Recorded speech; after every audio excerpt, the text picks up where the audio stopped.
Okay, so I am Jan Rail, as I said, with the Page Count with the Forest Preserve District.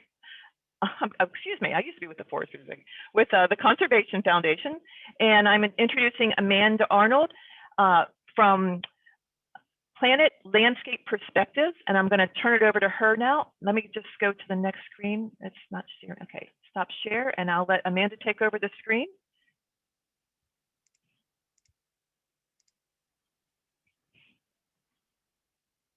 All right.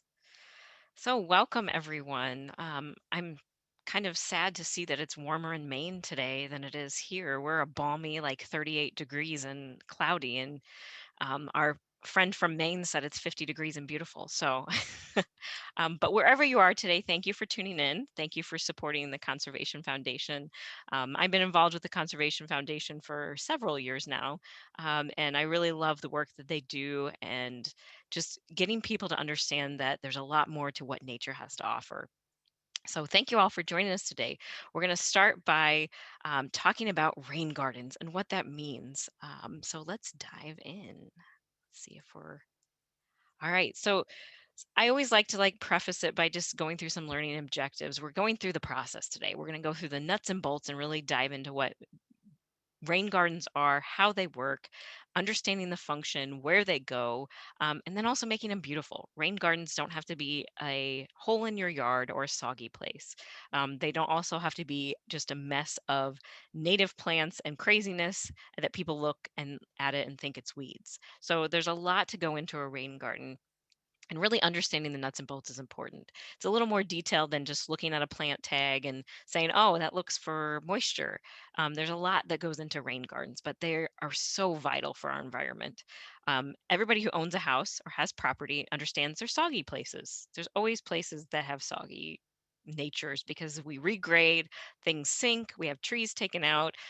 There's always problems in the landscape. And we always look at them as problems. But today I want to talk to you about those as there's never problems in nature. Nature always knows what's going on. So we're going to look at those as solutions and there's opportunities. So there's tons of resources out here, but I picked some of my favorites that I really found important when you're looking at small scale rain gardens or large scale rain gardens. But use your resources, work smarter, not harder. Rain gardens don't have to be this mysterious thing. What soil do I put in? What plants do I use? Where do I put it? There's some great books, and I've listed them here. And I'm sure since we're recording the webinar, you can also view this afterwards. But look at examples. Every rain garden is different. Every rain garden, just like every yard is different, every ecosystem is different. We have microclimates. So look at examples, look at your neighbor's yard, look at case studies. Um, I always love this one as I share with everybody. Utilize others with skill. Your kids can also help. They love digging. They can help you dig and plant and move. So utilize others with skills and make it fun. It doesn't need to be a problem. It needs to be an opportunity. Rain gardens provide this whole other world of opportunities in your garden that are just waiting for you. So I'm going to pull some ideas for some of these books today. These are some of my favorites that I own and I love that provide some really good hands-on examples for your library. So the first thing we're going to look at is identifying the proper location. That seems really silly because it's like, okay, there's a soggy spot in my yard. That's where the rain garden goes. But really, you might shift it around. So looking at collecting as much impervious surface water as possible. Where is the lowest spot in your property? Where is it needing to be directed? So sometimes the soggy place isn't the place to put your rain garden. And I know that sounds counterintuitive, but it may need to be shifted in order to help the rest of the yard drain properly. So look at where everything is going. Um, Take an umbrella, go outside when it rains. It's really kind of fun to see how the water flows. And we're getting towards those spring rains. So now's the best time. Um, where water drains and where it holds. Where it doesn't hold is also important. That can tell you what's going on underneath the surface in the soil. But always remember, keep it 10 to 15 feet away from your home. That is crucial. We don't want to put water right back into the water table and right back into your sump line. It's really important, even if that lowest place is right next to your home. Think about trees. Where are trees going? Where are utilities going? Where are easements and setbacks? Understanding where all those things are is really important because You can't plant in easements and setbacks. You can't dig holes. You don't want to dig holes in those areas. You want to understand setbacks. Some villages and cities have setback rules of where you can drain and how close to the property line you can drain your water. So you need to be aware of those things. Understanding the soil and your groundwater table is important. If you're near a river, you might have a high groundwater table. Well, I currently am in Naperville. I have about 2.5 feet down, I hit the groundwater table. So but I drain great. My yard drains wonderfully, except for the one side where I have my rain garden. So understanding where your groundwater table is also important. You can find these great resources. Our wonderful county. I know DuPage County. I don't know about other people's counties where everybody's from, but DuPage County has great resources as far as understanding your water table, your soils, your historic soils anyway. So you can look at your local county records to find some of those details and information. And the most important thing to remember about the location is you're looking at your home, and you really need to make sure you consider you're not an island.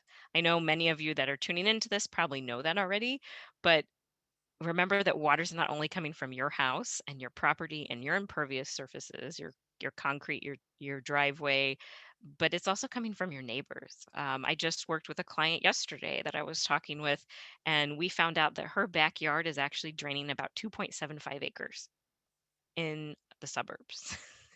Now, granted, not all that water is coming to her, but the lay of the land and how it all goes, she's draining like almost 3 acres, and it's amazing. So make sure you kind of understand what's going on in your neighborhood. Are you on the low side of the neighborhood, the high side of the neighborhood? Make sure you understand that you're not an island. So the basics, the goals. What are the goals for our rain garden? This is really important. Obviously, not to have soggy soil is like the most important goal. Where does the water go? But what flowers do you want to achieve with that? What colors? What's the use of the rain garden? And we'll get into that a little bit later. And then obviously, what's the function? Are you really trying to filter the water that goes through and drain it somewhere else? Or are you trying to keep it on site to water? We can talk about that too in a little bit. And then understanding the water levels. The groundwater table, where does that go? Where your surface runoff comes and what your surface cover is. If you have kind of trees and grass and flower beds, the surface water that's coming off of those areas is going to be much less than if you have just lawn. So understanding the roughness of your surface cover and how much water that surface cover is holding as well. So I love this diagram. I use it a lot. It's just a simple diagram showing kind of what happens. You have these beautiful filter strips. You always want to create a border on the side of your rain garden. And understanding the water flow, where it goes. We'll have this planting zone soil mix, which we'll talk about in a little bit. Then you have your under retention zone, which is usually your gravel layer or your stone layer. And sometimes you will have an under drain. That's when you need to have some place for the water to go when it fills up. And sometimes you can just surface drain that, and sometimes you actually want to throw it in a pipe and move it out somewhere else. So we'll talk about that when we get into the construction. So, location. Where are the trees? Are you going to be digging into root systems? That's really important. If you have beautiful trees and older mature trees on your lawn or in your yard, you don't want to dig in the root zone, um, or anywhere near the root zone that you might cause damage. So make sure if you're looking at proximity to your trees, that tree is sucking up a lot of water. So damaging it or making it struggle is not going to be a positive thing for your rain garden. Proximity to other things. Where is it in reference to your downspouts? Where is it in reference to other pervious surfaces? Um, all that fun things is really important, um, to make sure that you're in proximity to things that make sense. Is it where the dog comes out all the time? Probably not a good idea. We talked about utilities and slope. Slope is really important. So slope is, um, looking at a 4% or less, you might want a 4-inch rain garden. 5% to 7%, you're looking at a 6-inch rain garden. 8 to 12, you're looking at an 8-inch rain garden. And when you get greater than 12% slope, you really need to find a different location. Um, the reason why the depths change in your rain garden is because you're getting a higher volume of water. and it's coming at a faster velocity. So by adding those extra inches, you're helping stop the flow. And then we're also going to talk about berms. As you can see kind of on the bottom of the screen, using just the string method is really easy. Take two posts, tie a string between them, stick it on one side of the hill, go down to the other side, and then keep it level in the middle. And then you'll kind of understand what that percent slope is. Go back to your grade school days and, take rise over run and find the slope of your garden, to make sure if it works. And you might need to do a berm, and we'll talk about those a little bit later. So, understanding the basics. This I really want to dive into and spend some time on. Soil is essential for rain gardens to function properly. And a lot of people just say, oh, it's a low area. I'm going to stick some plants in there and that's going to be great. But you really need to take the time to get a little scientific, and kind of go through the process. So, doing a simple soil infiltration test is really important. Um, you dig a hole. That's as simple as it goes. Watch how fast the water stays, flows, and goes, is what I always like to say. So dig at least an 18-inch deep hole, let it fill it with water, let it completely drain. So sometimes that takes 6 hours, 18 hours, 24 hours. If it's less than six, that's typically pretty functional. If you're in that 18 to 24 hours, you need to try again or really talk about amending soils. Um, Usually, if it's less than six, amending soils is really easy. When you get that 18 to 24, we really got to try again and go for it. Um, so, but refill and record it. So try it twice. I always say two is better than one. So try it twice and fill it up the first time, see what happens. Try it the second time. Um, and the rate of water in the hole divided by the time is your inches per hour. And you can easily use a ruler, stick a ruler in there, a yardstick, and divide by the amount of time. So the rule of thumb there is equal to 0.5 inches per hour. The site will support a rain garden. If it's over than that, the soil needs amended or we need to look at a different location. Or you might need an under drain, just to help it flow a little bit better. Um, so just going with that aspect is really doing the scientific part of it. The soil infiltration test is cheap, it's easy. You just grab a shovel and a ruler, and it really is a benefit to understand what's happening. I worked with a client that we literally dug a hole and it didn't even drain in 24 hours. She had some really heavy clay soil. And so understanding that we really needed to dig everything out and start over was really important. Um, because otherwise she wouldn't have had anything that worked in that space. And she kept planting things and things kept dying and she didn't know why. And it was because everything was sitting in water. Um, so understanding that clay can drain is great. Clay can drain. We live in the Midwest. For those of you that don't live in our area, we live in the beautiful state of Illinois, and we have lots of clay. But clay can drain. Any soil type can work. You can work with. So look at how do you compensate that? How do you work with it is really important. Um, and kind of go big or go home. I always like that. You can do it. Clay is a totally viable resource. Rough it up. New construction, we're going to talk about that in a minute. New construction, that's a whole different ballgame. So if you have a newer construction home, usually I tell people within the last 15 years, it's a whole different ballgame on how you do your soil testing. And then compaction. All soil has been compacted over the years, whether by gravity, traffic, machinery. We always have to rough it up a little bit and figure out how that works. All right, so sizing your rain garden. Understanding your goals is really important. What do you want your rain garden to accomplish? Um, Is it just about the water? Is it a location? Is it a high priority location where you're going to be seeing it all the time? So you really want it to look manicured and part of the whole. Or is it really about your soil? Are you trying to get something to grow? So understanding all those things is really important. How do you size your rain garden? Um, are there downspouts being considered? That's really important. Are you adding to that impervious surface and that surface drainage? Understanding how much is drained in this space, and what do you need and want to direct to this space. Just because sometimes people do rain gardens that don't have soggy locations, and that sounds really silly, but you're directing your downspouts there. You might just be trying to drain your surface just a little bit better or keep the water on your own property and being a good steward. So it doesn't necessarily mean you have a soggy space. You may just want to be a good steward and figure out where you want to direct what water. There's really various methods to sizing your rain garden, and we're going to go through those. It can be really complex and detailed. There's a few simple calculations, and I can give you some cheats and tricks to help you how to get there.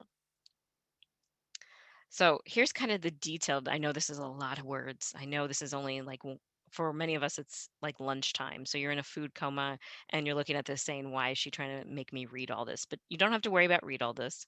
You can go listen to the recording later and see this again. But this is kind of the detailed way, nuts and bolts of how to do your rain garden. And I'll give you the Cliff Notes version. Measure the footprint of your house. What's the square footage, the roof surface of your house? Um, you can basically just do length by width and make it really easy to get your square footage. And then estimate how much area that actually is going to drain to your garden. Most people's gutters are divided in fours. You have four gutters on the corners of your house. Um, Despite if you have little kind of other weird roof lines and things, you might have extra gutters. But most people, we try to divide the house into fourths. So each gutter kind of takes a fourth of the water. So you can kind of guess how much is being taken from your house, even if you have these smaller gutters that also tie in with different roof lines and things like that. Um, Driveway. You can estimate the square footage of your driveway or a section of the road. This is really important. A lot of the roads pitch to our properties, unless you have curbs and drainage ways. If you have no curbs, you're getting part of that road runoff. So knowing that is really important because then you're also going to have salt in the mix. So that's important. Um, Also understanding that if you do have your own driveway, draining into a rain garden, you also need to consider, do you use salt in the wintertime? For those of us that have winter, um, make sure you understand what's going into your rain garden as well. Um, Again, with the driveway, if you have any patio surfaces, and then anything from your neighbors. A lot of times, neighbors' downspouts drain towards the property line because that's the natural swale between the two houses, which makes total sense. So understanding what's coming from your neighbor's property is important too. Um, as a side note to that, also thinking about what you put on your lawn. Or if you don't use any chemicals on your lawn, what does your neighbor do? Because chemicals can also play a factor into what goes into your rain garden. Once you get through finding all those impervious surfaces, divide this area by 6. Don't tell me why it's 6. That's the rules in the book. But this calculation will actually, it is by 6. It's 1 inch of rain off for the drainage area if the rain garden is 6 inches deep. You can also do it by 8, 10, 12. Um, and you'll get kind of that square feet for the needs of your rain garden. It can be a lot of different things. And so we'll dive into that. So shapes, this is just the basic shapes. You could do circles, you can do kidney shapes. A lot of people do just kind of what I call the amorphous blob, and you can kind of make it whatever you want. Um, Most of the time, rain gardens are circular, oblong, oval, just because you're trying to keep all that water contained kind of in a bowl shape. Um, so this is a beautiful graphic and I love this graphic. So feel free to take a picture with your phone on it, but it just basically gives you the dimensions, what's being done, the square footage, where the downspouts are going, not within 10 feet of the house. It gives you kind of that great kind of, here are the basic rules for your rain garden. Um, and then kind of the square footages that come out of that. They're also great tools. So this is actually from our friends out in New England, the Connecticut and New England homeowners. It's a really great tool, even though it's not for the Midwest. You can use it for your own address. I used my own address, and it's really kind of great because they give you, you find your address, you kind of do, it gives you a calculation for a 1 inch storm, and you can simply calculate the area you're looking at. And it's a really great tool. So they also have some great tips about Rain Gardens 101, sizing, scaling. This is a really great website. So go ahead and use the resources that are out there. I found this to be the most effective. It's actually pretty accurate. This is also a great tool. It's from the Rain Garden Alliance. If you're not familiar with the Rain Garden Alliance, it's also a great program. They have a lot of great case studies that you can look at, but this is a fabulous tool. It gives you plug in the surface area down in this side, how many downspouts that you're going to be adding to it, what your soil quality is, whether it's sandy, silty, or clayey, and then kind of what slope you're looking at. And so I just did a basic, with this example, I just did a basic 10 by 10 or 100 square feet. I'm adding one downspout to it. Um, and then the soil quality is clay and my slope is moderate. So it actually is showing me that my garden size needs to be 67 square feet. The depth will be 6 inches. It's going to capture 138 gallons of rainfall per 1 inch event. I'm probably going to need about 29 plants, about 18 inches apart, and it gives me an approximate cost, which is kind of just an average of plant costs.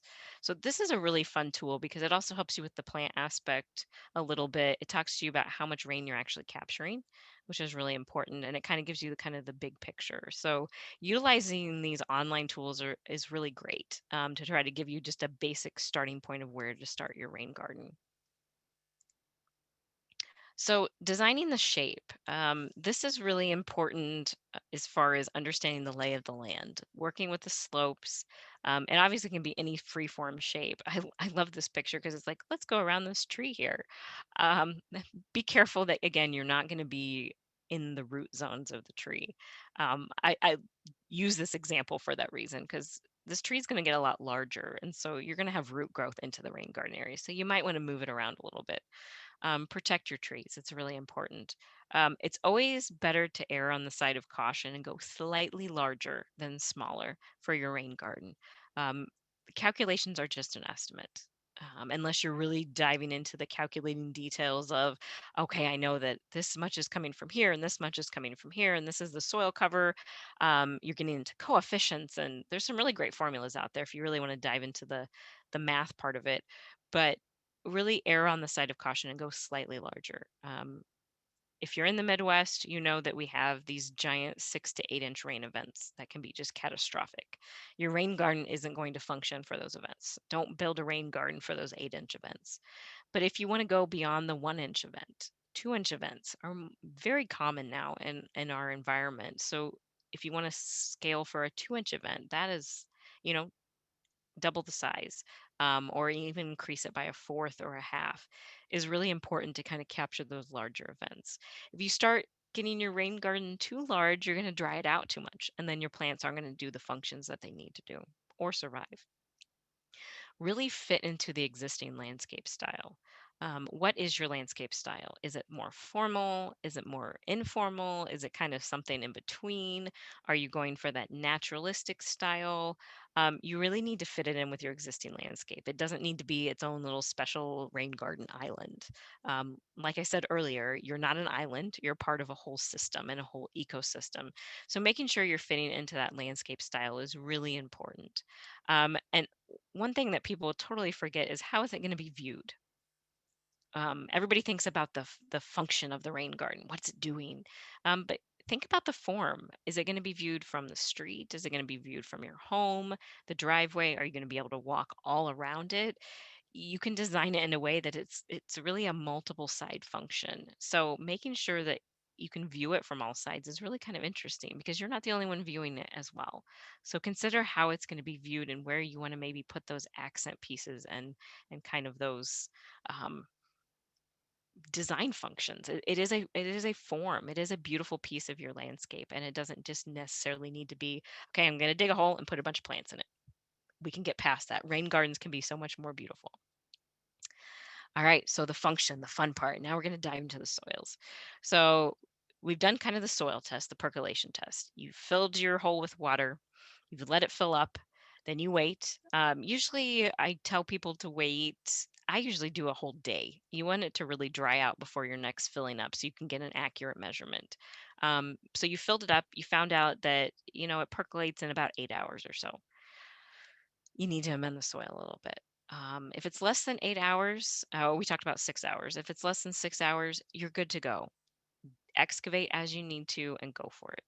The reason why we say 18 inches is, one, you're going down 6 inches. The reason why we say 18 inches is because that's where your water is going to be held. So you want to know what that whole soil profile is going to be.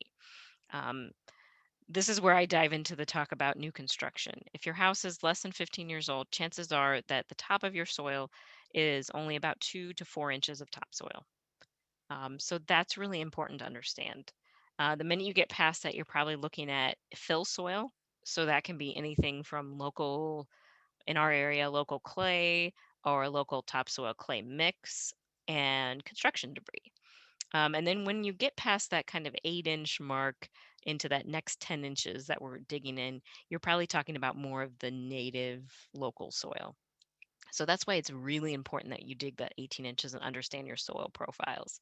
It's really important to know where that lands because your topsoil is going to drain beautifully. That's going to be great. But then when you get into that next layer, you're going to have that compaction construction layer, and then you're going to have the native soils. And so it's always important to understand that profile.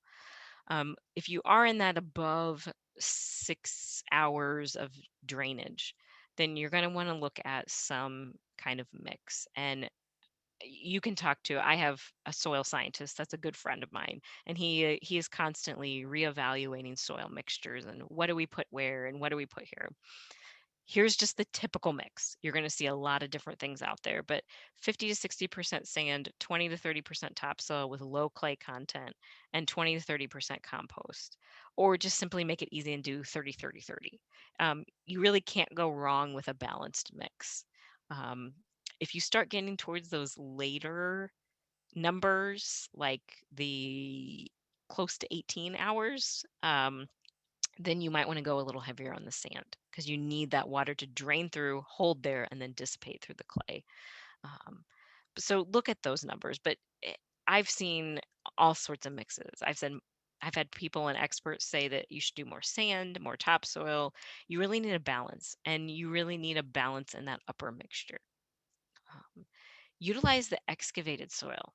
Regrade it, use it, and assist in the rain garden's form and function. So that can be useful to create kind of a berm effect. That can also be mixed in with some of your soil mix. Native plants love native soils. And so taking all of that out altogether is not always a good idea. So I always tell people it's you fake it. It's a 30 30 30 30. So you want to 30% sand, 30% topsoil, 30% compost, and then you mix in this other 30, which I know makes it 130%, but you mix in some of that 30% of the existing soils. And it just helps you kind of integrate the plants back into that native soil environment. Um, so looking at soil is really important. I love this picture because it shows this beautiful compost soil on top, and then the surrounding area is the existing soil, and you can definitely see the two colors of the engineered soil and then the native soil. So making sure you blend that in a little bit is, I think, is very vital. Um, what's your cover going to be? This is where a lot of experts go back and forth. Is it gravel or mulch? If you are going to be utilizing mulch, understanding that mulch floats. So usually I say use a leaf mulch. It's going to have more of that organic in it. Never use a wood chip mulch. It's going to float every time. So use a leaf mulch. It's got more of those organics in it. It's going to stick to the soil a little bit, and just use a light layer of leaf mulch. You can do that until the plants kind of grow in through the next seasons. If you're going to use gravel, that's a totally viable approach. You can do a decorative gravel on top. Just make sure you're keeping it thin. You want to go in the 1 to 2 inch range. You don't want to go any deeper than that. 1 inch is actually totally great, just enough to cover the surface and make it look really beautiful in between your plants. Um, this is what I love. The traps. What holds moisture? So you need to make sure that when you're excavating for your rain garden, the function of it, that you kind of rough up the soil underneath that 6 inches. You don't want any of these traps to hold water. So you might have a compaction area. You don't want any areas that are going to hold this excessive moisture. Um, so you want to make sure that that gets out of it. The other trap that can hold moisture is if it overflows, where does it go? um, is it flowing down the surface? um, where do you want it to go when it needs to overflow? Do you want to hold it there? This one I love in this picture because it kind of answers all these questions. It shows it kind of flowing a little bit downhill. They probably could have done a slightly larger berm towards the front of screen as you're looking at it. I love when I can't be in person. It's always great to try to explain things on a screen. But you could kind of do a berm at the bottom of that slope there to kind of hold some more of the moisture. You want a little bit of moisture to stay in your rain garden, but you don't want it to go more than 24 hours because then you invite disease and insects. So you might need a little bit of berm on that kind of, I would say, the south side or the lower part of the screen to kind of hold in a little bit of moisture and then have an overflow pipe to handle those larger rains. You also may need reinforcements. It's okay to put select stones in there, especially at downspouts, on slopes. You can get some larger stones and put them in the mix. It's not going to dissipate your absorption rate. It's going to help hold that soil in and really make it make sense. So making sure you can select certain stones to put on those edges to kind of slow down downspouts. Rain chains are perfect for this, so you don't have that force of the downspout coming out when we have those heavy rains and causing erosion. Um, you might want to put a few larger stones right around those outlets of the downspouts, so you don't have that force of erosion. And the rain garden will tell you right away. The minute you have the rain garden installed and you have that first big rain, you're going to see where your erosion problems are, and it's okay. You can take that time then and add stones, add some reinforcements, add some more kind of those loving, thick-rooted native plants to kind of hold those spaces and that erosion. So the fun part of designing for rain gardens is the beauty part. It's what we all look forward to. And I'm sure if any of you have any interest in nature and natives, which I'm sure all of you on this call have, I'm sure you've seen this image before: non-natives and their root systems, and natives and what they do. So these plants can handle that water fluctuation. They can go back and forth, but they have root depth that goes way past anything that we can imagine. So you don't have to worry about supplemental watering. So always go for the native plants if you possibly can in your rain gardens. It's really important. You also need to know that we need to get past the wetland edge plants. Um, you need to go for the edge plants. Rain gardens can't handle those really wetland loving plants. Rain gardens aren't supposed to hold water for long, long periods of time. They're supposed to hold water for about 24 hours or less. So you can't put anything in there that's super water loving, or it's not going to survive very long. Or you're going to have to be supplementally watering your rain garden, which after the first couple years, you don't ever want to supplementally water your rain garden except in high drought. Um, you can do rain gardens in sun, partial shade, and shade. It is possible to have shade garden rain gardens. You need to be particular about your plantings, but it is possible. Um,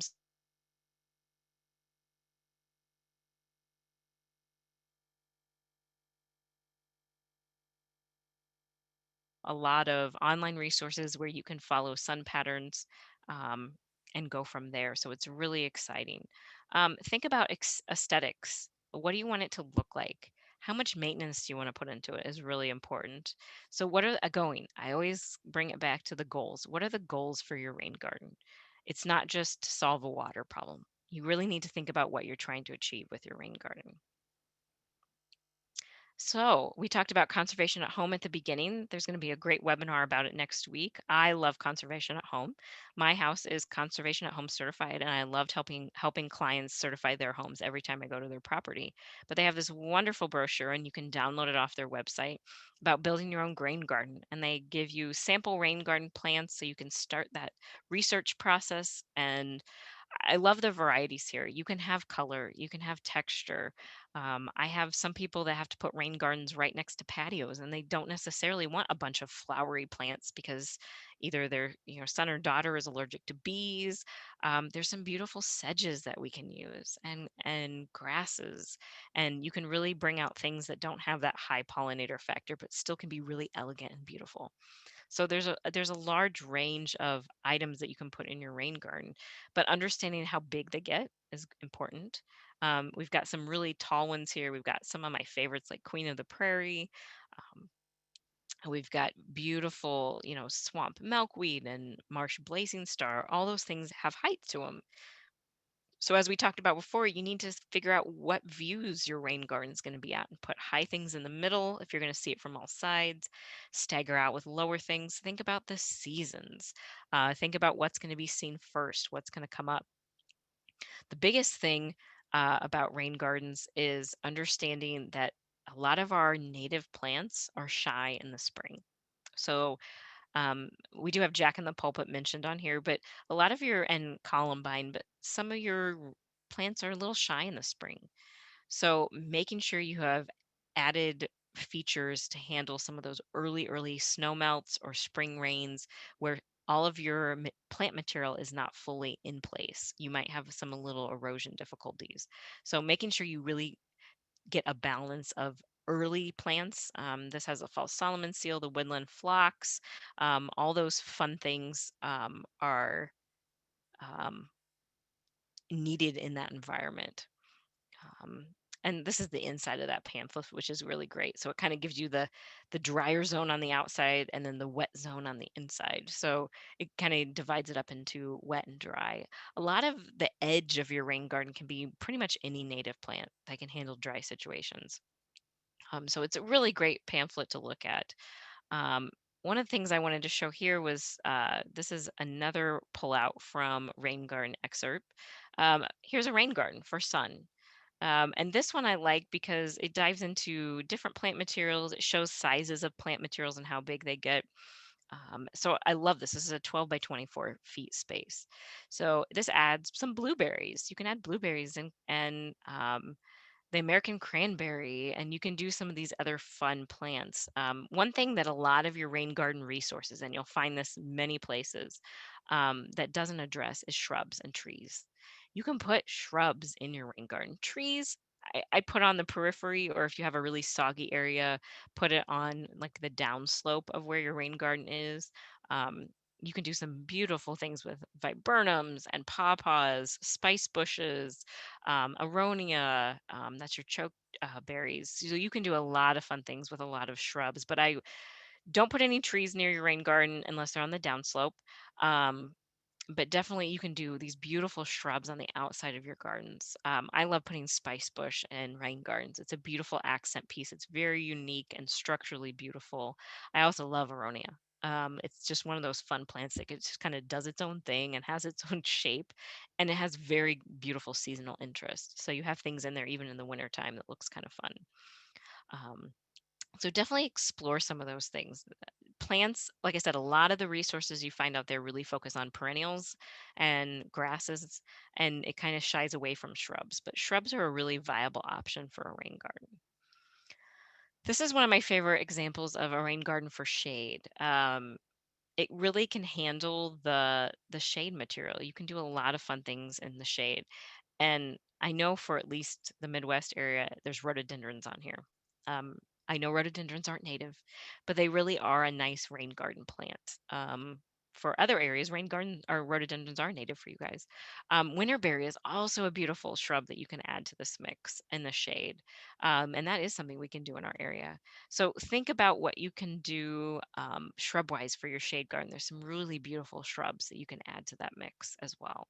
But yeah, this combines a lot of fun things. You've got common bearberry and coral bells and um, zigzag goldenrod is one of my favorites. If you've never played with zigzag goldenrod, go have at it. It's a really fun native plant.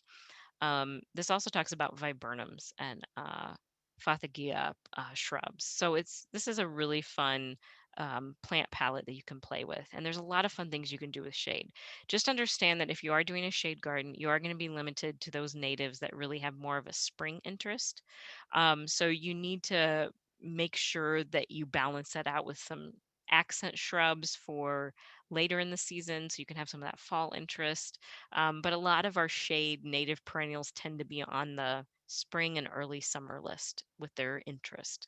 So just be aware of that. One of my favorite things to do later for a shade garden is your turtle head. It is a fabulous plant for that later in the season, and it just kind of takes over and does its own thing. So explore the plant options and don't be afraid to try things. Um, so, as far as our installations, so you're picking out plants, and we can talk about plants more at the end because I'm sure there's a lot of questions about that. The installation part, how do you pull it all together? You picked out your plants, you're not sure where to put them. Now you're getting into the nuts and bolts of it. So, we're just going to go through this step by step. So excavating, remember to lay out your stakes, understanding the slope. If you do 2 pegs and a string, that's great. Figuring out your shape is really important, making sure you're collecting that area from the surface water from all angles, and understanding how big you really need to make that surface. As far as excavating, you want to make the majority of the center 6 inches. In that last foot and a half to 2 feet, you want to slope gently up. So you really have that bottom basin where you can keep those more moisture loving plants, and then on the slopes, you can do those more dry loving plants that can take that seasonal moisture when the rain garden gets full. Be careful to watch out for those erosion areas. You may need to contour the land. You may need to kind of do a more complex basin. I've worked with a couple clients where we've had to do a two-step basin, just because of space. So they only had so much space for the rain garden before they got to the property line. So we actually did a deeper 10-inch basin in the center. Then we did a tier and contoured it up to be a 6-inch basin, and then we sloped up to the side, because they needed to hold more water than their space allowed. So ideally, you want to keep the same excavation length all the way across, but sometimes you have to play with the system. So you might need to do a deeper center and then slightly on the outside and then slightly further. Always work smarter, not harder. Um, Use your resources, use your friends, and your kids to help you dig, um, but also use the hose and yardstick method. It's really understanding, throw a hose on the ground, watch where the water goes, use a hose, use the yardstick to level things out. The hose and the yardstick can be a great tool. So really understanding the conveyance of where the water is going is important. I always tell people, once you get it excavated, let it rain on it and see where the soil goes. Now, hopefully, it's not like a 6-inch rain and you have erosion everywhere and you have to kind of clean up the mess. But it's really kind of cool to see what happens to the water in that excavated space with no plant material. So, if you have the time to do it, it's really interesting to see how that goes. And you may see that you have more water than you thought. Um, Always bury your pipes and bury your pipes properly. Hopefully, you'll be working with a landscape contractor, but if you're doing it yourself, um, make sure you bury your pipes properly. Make sure you have a great pitch. You want to go above that 1 inch or 1% if possible. In case you get leaves in your downspouts, you want to be greater than 1% so you can really force that water out and keep it flowing. The important thing to remember about buried downspouts, you really want to have a solid pipe from the house at least 10 feet. Whether that's PVC or your black corrugated solid pipe, you need to get it at least 10 feet solid away from the house so you don't have any water flowing back to your house. A wet basement is no fun for anybody. Once you get past that 10 feet zone, then you can make it a perforated pipe. So a lot of people make it a perforated pipe even before it gets to the rain garden.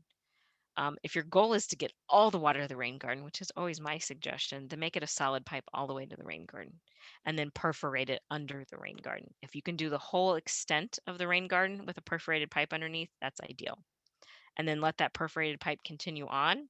You can use that as your outlet pipe and then simply stick it up in the yard or daylight it somewhere else further down.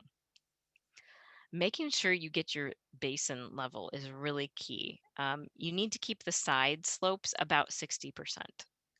You want to get a pretty good pitch.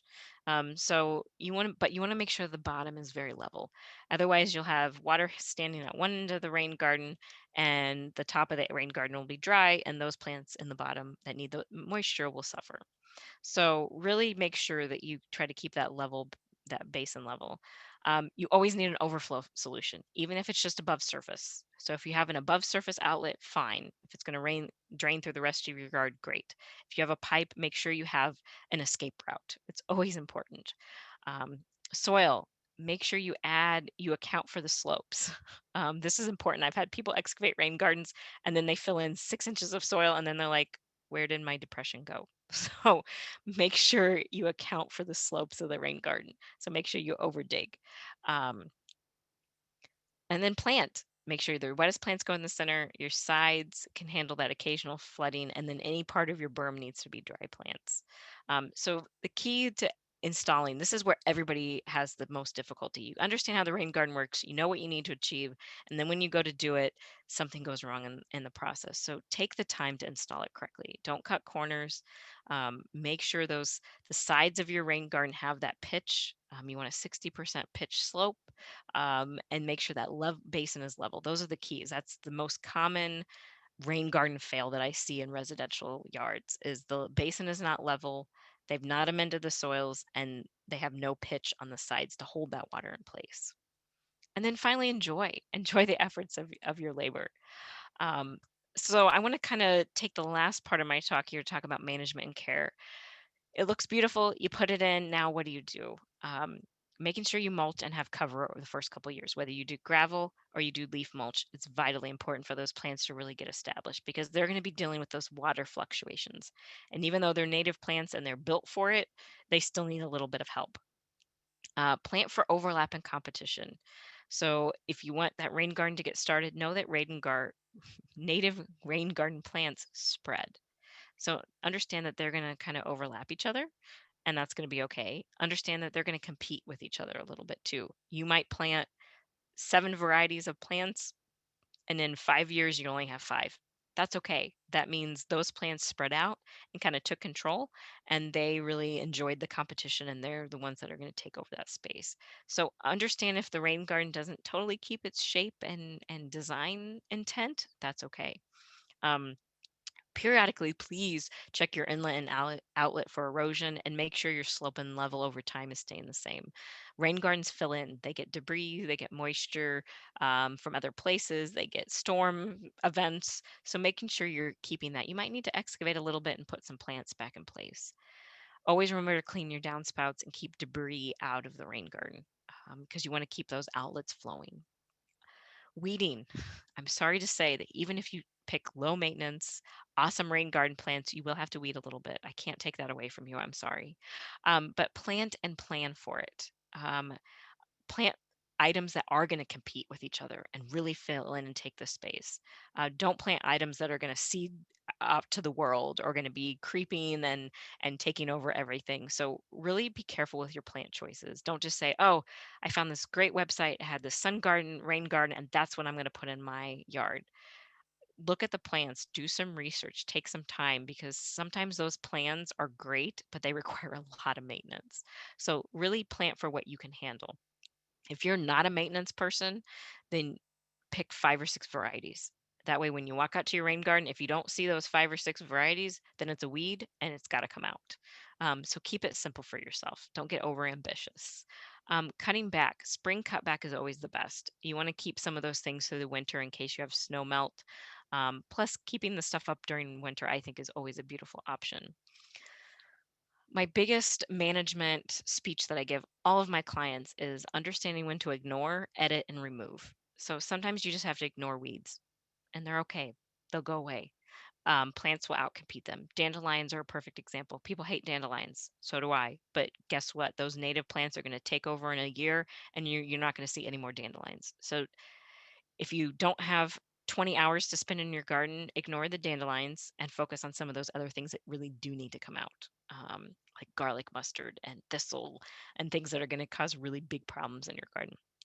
Know when to edit. If some plant is really starting to take over, pull that out, move it over, move it somewhere else, and then finally removing it. It's really important to remove some things that are going to cause problems. So management is not just about pulling weeds, it's also about playing with the plants in your garden and seeing how they develop over time. One of the biggest things that we forget about rain gardens is we really need to add details. We need to add birdhouses and nesting boxes. We need to add benches for you to enjoy your rain garden and seating areas and hummingbird feeders because birds are going to be attracted and wildlife are going to be attracted to these rain gardens in a positive way. And so we want to add spaces for them to be contained in our yards without becoming nuisances. So be flexible with change, monitor and adapt, and know that your rain garden, the minute you plant it, it's not going to be the same. It's going to change with nature. It's going to take on its own shape and form, and it's going to be a great space for you. So I want to take the last few minutes to say thank you. I love talking about rain gardens. It's a problem that all of us in any type of home share because there's always space where the water goes. So enjoy the spaces that you have. Look for those rain garden opportunities, not problems, and go out there and have fun planting. So I'd love to take some questions since we have a little bit of time. Thank you so much, Amanda. That was great. A lot of really useful information. So I'll start with some of the questions. One of the first ones was, um, is it okay to make a rain garden where it is dry, like a front lawn, but if the roof water drain can be channeled to it? Absolutely. Absolutely. You can totally move rain gardens to where you need them to get rid of that roof water. It's okay that it's dry. You are going to want to shy on the more drier side for your plant palette, but that's a perfect location for a rain garden. Okay. The next question is, how long should you wait between the first filling and the second when digging your test hole? Try to wait 24 hours if you have the time to do it, or at least pick a warm, hot day and wait 2 to 4 hours so you can get a pretty accurate draining of the hole. Okay. The next one is about shrubs. Could larger native edibles like pawpaw, aronia, or spice bush make sense in rain gardens? Yes. Yeah, as I said, probably put your trees on the periphery or downhill of your rain garden where they're going to get the natural drainage water from your rain garden overflow. But shrubs are a beautiful option for rain gardens. I've actually done rain garden design where I've just had grasses and shrubs, and it's been fun and beautiful. The next question I think I can answer. It says, well, you might be able to too. Do students from CUD or other local colleges work with homeowners to provide guidance and design? And I'll let Amanda answer about the students, but just so you know, the Conservation Foundation, our Conservation at Home program, we come out to your home for free. In DuPage County, Kane Kendall will come out to your home for free and give you advice and guidance on rain gardens and native gardens. But Amanda, take it away with the students. Yeah, students do. So you can contact the horticulture department, and it depends on who's available. Sometimes we have student interns. I have currently a student intern that works for me, and we basically can come out and help out with some of those things. So yes, students are usually available. If they usually get a lot of requests sometimes, so you may get, but they'll refer you also to a professional or a professional that has a student intern to help out with those things, but students are always willing to come out and figure out what they can do to help. Great, thank you so much. I didn't know that. That's good to know. Yeah. It says, where do you get the designing form for the rain gardens? There's a lot of questions. Another one asking about the handouts. How can they get those? Yeah, you can shoot me an email. My email's down at the bottom, Amanda@planet.land, and I have the PDFs. I can send them right to you as far as some of those handouts and things that you saw. But as far as form, like I said, it's kind of the form of the land, the form of the shape. I usually let nature kind of be my guide. A lot of times you go with kind of what we call the kidney bean shape or the heart shape or jelly bean or whatever you want to call it. But it really can just be a circle. It doesn't have to be anything complex or dynamic. I usually play off the shapes of the existing beds around the foundation. So if you have a very rectilinear landscape, you might want to keep with more of a square shape. And that sounds funny, but you can make a square rain garden. It's true. You might want to round the edges just a little bit, but you can keep it more kind of rectilinear. If you have a landscape that has a lot of scalloped edges, then you may want to go with kind of 2 or 3 curves and make it more of a kidney bean shape or but yeah, the shape is, I kind of play off what's in the existing yard and I play off this kind of the design and scale that's there. It's a hard question to answer. It is. Um, you've already mentioned the shrubs. Someone's asking about the shrubs you would recommend around the size of a rain garden for Northern Illinois, but I think you've covered that already Yes. pretty much. There's some aronia and ilex. You've got your hollies and spice bush and Right. pawpaw. You've got a lot of wonderful things you can put in that area. So here's a good question. It says, I just moved into my new home. Should I wait a year or two until I get an idea of what my yard is all about? Or is this something I can get going right away? Oh, that is the best question. If you are a new homeowner, I always tell people to wait a year. I know it's really, really hard. But I have seen time and time again that a year really helps. You see it through the full seasons. I did that in my yard. The only thing I did in my yard when I moved in is I cleared some of the buckthorn out because it's invasive and we got to get rid of it. But other than that, waited, and it was really hard, especially me as a landscape architect. I was like, I want to get out in my yard and play. Um, but it really helps. It helps to see the full breadth of the seasons. It helps to see those rain events. It's really important because um, I don't know for any of you not in our area, was it last year or the year before? I think it was, we've had a couple 6-inch rain Yeah, events, but big. we've had some unprecedented rain events in our area in Northern Illinois. And I had people calling me saying, "Oh my gosh, I've never had this much rain in my yard before." And I'm like, "Yes, this was a freak event." But then I go back and ask them a question: Have you always had standing water in your yard? So really understanding what happens in your yard through the entire season is really important. And I have to say rain gardens will not solve those freak rain events. You still may have water Yeah. in your basement. You still may have stuff that comes back. You can't ever create a solution unless you put gravel in your entire backyard. It's just not going to happen. No. So, but yeah, living in a house for a year is really great to see how you're going to use the space as a family, um, just for design purposes also, but just also how the water goes and the spring melts that we get with the snow, and then the really heavy rain events. It's great. And this question is sort of related to that. When should we start planning for a rain garden for this year? Are we too late? No, plan right now.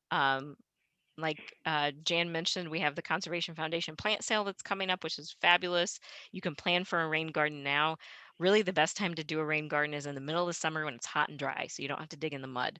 But you really can plant a rain garden anytime. You can excavate now. It sounds silly, but even though it's a little muddy out there, you can excavate now, see what happens when we have these heavy spring rains, and then plant in it.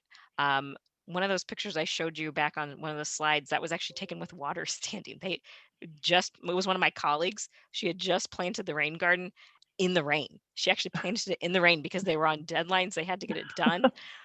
So it can be done anytime. There's no bad time to plant a rain garden. No, if you do it in the summer, when it's hot and dry, so you don't have to play in the mud, you will have to supplement water a little bit at the beginning just to get those plants going. Right. That's important. Um, so they said the next one is, will a rain garden work for where the sump pump water drains? It's constantly draining even when it's not raining.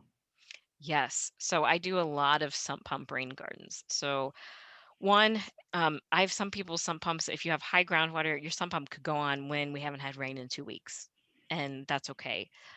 You are going to have to dig a more extensive rain garden, and you're also going to probably want to line the bottom with a little bit more drainage material because that is a more unusual circumstance. But you could almost have wetland plants in that situation, which would be a different kind of change and channel. Yeah.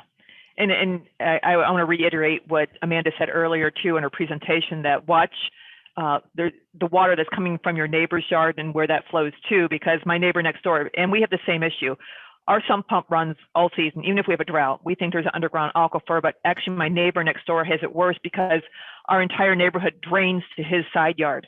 And literally, when we had a storm in 1996, it was an unprecedented event. It went into their window wells and they got 4 feet of water in their basement. So it was, but he gets the entire neighborhood's water. So and he is always having issues over there. So just watch your neighbors if they're draining to your yard too. It says you mentioned water is to drain through the sand layer and hold there and dissipate through clay. Can you elaborate on the desired drainage conditions within the subsurface? Are we to have the 30-30-30 layer for the top 18 inches and clay below? What about the interim gravel layer? It's a long question. That's a great question. So yeah, your top layer is always going to be that 30-30-30. You want the plant material to get a good start and be able to handle that fluctuation of water. So that can go the whole 18 inches if you really want to. Most of the time I tell people just excavate that top 6 inches where you're really going to be planting. So most of the time when you're excavating a rain garden, you're actually going to excavate 12 inches. If you're just doing a 6-inch rain garden, you're going to excavate 12 inches. You're going to put that 30-30-30 in the bottom 6 inches and then have the actual drainage of the 6 inches above that airspace. um, 18 inches down, you're really just going to want to rough up that underlayer. You can put your 6 inches of gravel underneath that if you really have heavy clay. So then you are going down almost that full 18 inches, 6 to 10 to 12. And then the underlayer, I still can encourage people to rough that up if you really have heavy clay. So yes, you can mess with the soil up to 18 inches in that sublayer and really kind of integrate it in. If you're dealing with a really heavy compaction of soil and clay, I would recommend kind of going that deeper level. I've even had people go to 24 inches. It just depends on what that soil looks like. It can be really nasty sometimes. Yeah. I hope that answers that question. Yeah, I think it did. Someone asked let's see, are culverts good for rain gardens or are they too wet? Sump pump drains into it also. So if your sump pump drains into your front culvert, like your front drainage ditch or side drainage ditch, so to speak, that's a great space for a rain garden. I would highly recommend a modified rain garden. So I would look more at those shrubs and your sedges and grasses because you're going to have a lot of water force. You're also probably going to get the drainage from the road. So you're going to be dealing with some salt issues or salt runoff in there as well. But culverts are okay. You just need, again, go out when it's raining and spray paint, put flags in where that water really holds all the time. Because there might be some areas, I have an area by my mailbox that the culvert is always kind of squishy, except when we have high drought. So I've planted some like heavier rain garden, almost wetland plants there. But the rest of it, I plant dry plants because the rest of it dries out all the time. So I created that kind of intermix there. So putting stakes where you see that heavy water that doesn't drain within 24 hours, you may need to add some more of those almost wetland loving plants. And it sort of relates to the question. Someone asked, what do you mean by the hose method? But I think you mean that for laying out the Laying garden. out the hose. Also, honestly, if you have an area that is drier and you are thinking about bringing your downspouts, put a hose on the ground and run it over the bare soil and see where it flows. That also helps. So yeah, the hose can be used for multiple things, Yeah. laying out the design, but also just running it over if you're not sure where your water is actually traveling. Follow the raindrop, watch where Yeah, it goes. that's a great tip. Someone asked, oh, where's the rain garden guide on the Conservation Foundation site? That's for you. I know. Actually, I've been looking on our site to find it, and I have not been able to find it. So I'll get an answer to that. I'm sorry about that. I'm Yeah. looking when we're talking. When I was like, I'll look for it, but I I guess cannot I find it haven't looked myself. it up for a while. I just have the PDF. So again, you can email me and I can share that with you because I have the PDF from Yeah, I Conservation even typed Foundation. in rain garden brochure, and I can't seem to find it. They must have been taken down. Sorry It's a about great that. resource. It is. And someone again asked about when's the best time to dig for rain garden, but I think like you said, it's any time of year. Yep. Just be prepared to dig in the mud if you go during a more soggy season. And then someone asked what sides of 60% of what? What is supposed to be 60%? Oh, That, so that was going to the slope side. So you want a right. 60%, you want it pretty steep on the sides Yeah. to really contain that water. But don't go more than 60%. I always tell people it's like rolling a ball down a hill or an inclined plane. You're going to want it to fall pretty quickly. Yeah, it's that rise over run calculation that she was talking about earlier. Mm-hmm. For whoever that is, let's see, some pump burned out and they traced it where the drain went. I think they were just commenting on the issue they had. It says, do all landscapers do rain gardens or do you need a specialized one? That is a great question. Not all landscape contractors understand rain gardens, so it's important to educate yourself. There's a lot of great contractors out there, and they are very educated, but some do not. So ask for some of their past examples. Ask for some of their projects. There's some great people that do it out there, but yes, not all are experienced enough to know how to amend the soil. So take your knowledge and use it and help explain it to them. So yes, some contractors are great at it and some have not really ever touched it before. So they just think you dig a hole and put plants in it. So make sure you ask that question and ask for other case studies or projects that they've done. Okay, great. And this is a question that comes up a lot of times with rain gardens. Do rain gardens help decrease mosquito populations? Yes. And I say that as long as they drain within 24 hours, they can increase mosquito populations if you don't have them installed properly or if they aren't engineered properly. But yes, because you're adding those native plants to your site, you're bringing those beneficial insects in. And I love talking about that. It's amazing when I got my property, I took out the buckthorn. I had pretty much a lot of invasives on my property. And the minute I took that out, I just planted native shrubs and I started planting a few native plants. It was amazing the way, because I have a creek in my backyard, so I always have mosquitoes. um, and it was amazing how that decreased almost instantly. So adding native plants to your yard, even basic native plants, can help bring those beneficial insects in and reduce mosquito populations, because then you'll see the bats, and those are great. Yeah, and yeah, those are interesting to watch. We've had them in our yard. What are the heavier wetland plants that you would suggest for those wet areas? I do have standing water at this time in a culvert. Heavy wetland plants. So some of your really beautiful heavy wetland plants, if it's in a culvert, you know you're going to have high flows. So I would really try to stick with sedges, because Yeah. they're going to be able to hand that matted effect. You can do a few forbs. There are a few beautiful forbs out there that you can do some kind of water loving. Your marsh marigold's a nice, beautiful one that I love using that can handle that standing water. But you need something that's got a durable stem, or it's just going to get flattened every time we have those big rains. So I go with sedges because they bounce back. There's one with a red flower. I can't think of the name of it. It's Cardinal flower. yes. I mean, that actually, we've had it in our office and we had pots left over from plant sale and we actually just stuck the pot in the water and it survived all summer. And it I mean, survives. and Yes. it's a beautiful red spiked tall flower. And we actually went to a gentleman's house once and he said he planted it in one area of the pond and it ends up growing somewhere else. They sometimes find their own way, but it can tolerate standing water. I mean, once it gets established. Lobelia, there's two different varieties. You have your great lobelia, which is blue, and you have your red lobelia, which is your cardinal flower. Both of those are very water-loving species. You can do them in a normal rain garden. The cardinal flower and lobelia, I can give you the warning here. Some people have great success with it, some people don't.